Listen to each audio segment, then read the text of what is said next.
everyone. This is Francine Crawford. Welcome to my show. Autumn is here. I'm glad you are here today. Today, we're going to talk about what is the alternative? What is the alternative?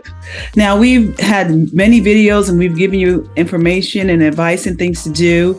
And I'm hoping that some of you have considered it and have thought about it. But a lot of times we go through life and we just continue to go on with our merry way and let life happen to us instead of stopping and taking charge and thinking about, okay, if I don't do this, then what happens if I don't?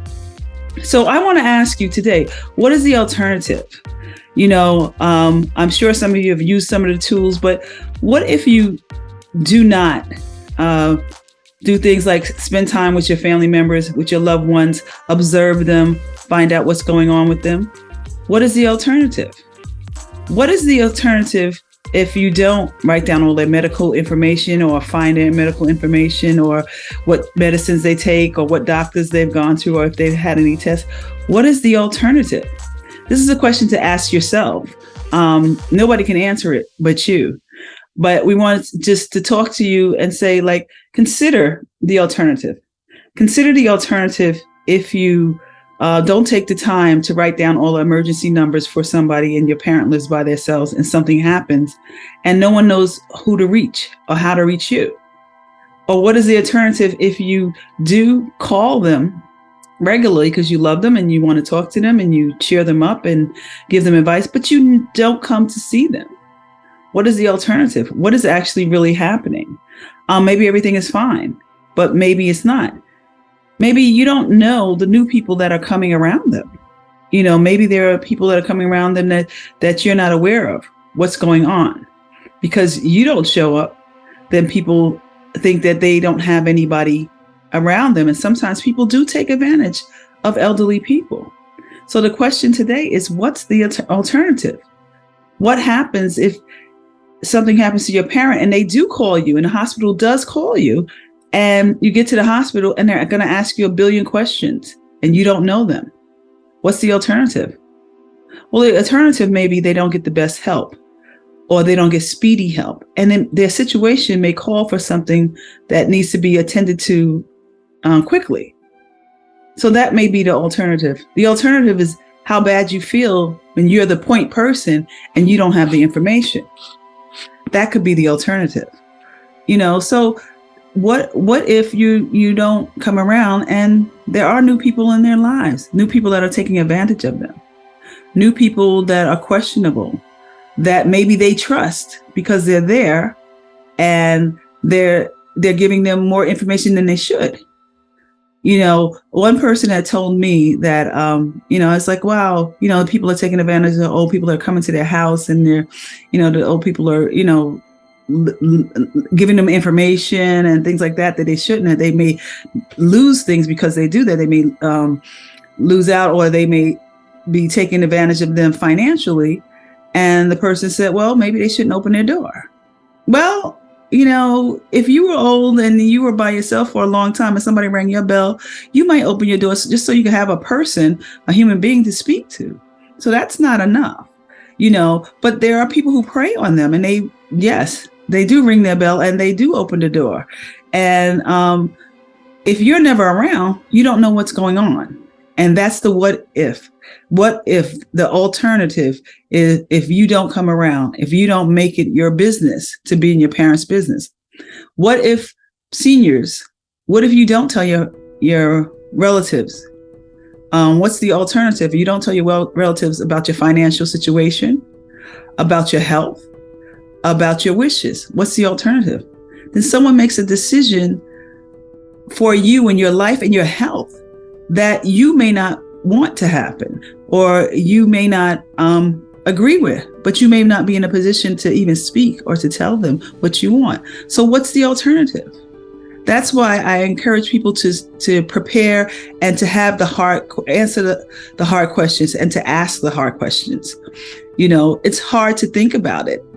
Think about the alternative. I challenge you to think about what would happen if you don't do these things and put these things in place. Just take 5 minutes, 10 minutes. Think about it. If you don't do it, There are different things that are going on in this world. Elderly abuse is at a rise, especially during the COVID time.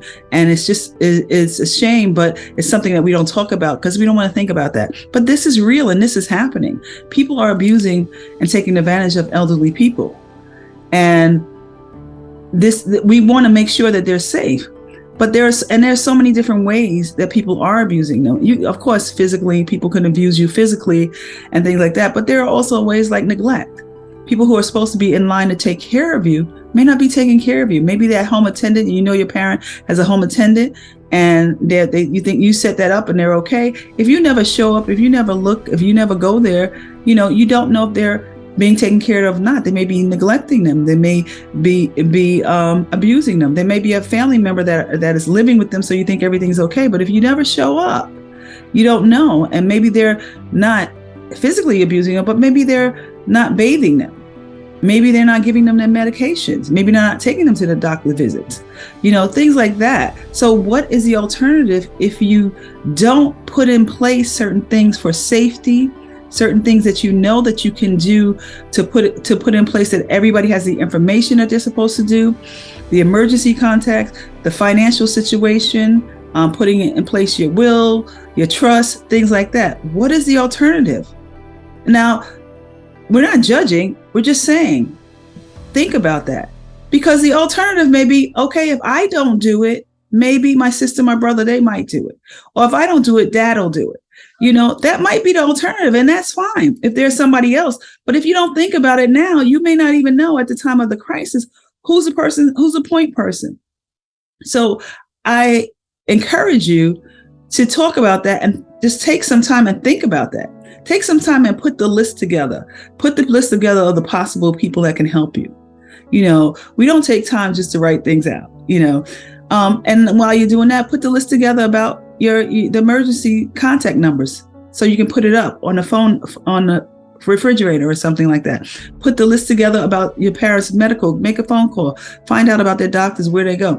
If they've taken their tests that they should have taken by now, like colonoscopy or a mammogram or, a prostate test, if they've done that, put a list together and see, just take some time and do that and see what comes up. What is the alternative if we don't have these things in place, in emergency situation? So there are so many different groups, agencies, Department of Aging, and every state has different Department of Aging. And then within the state, the cities have Department of Aging and aging societies and things like that.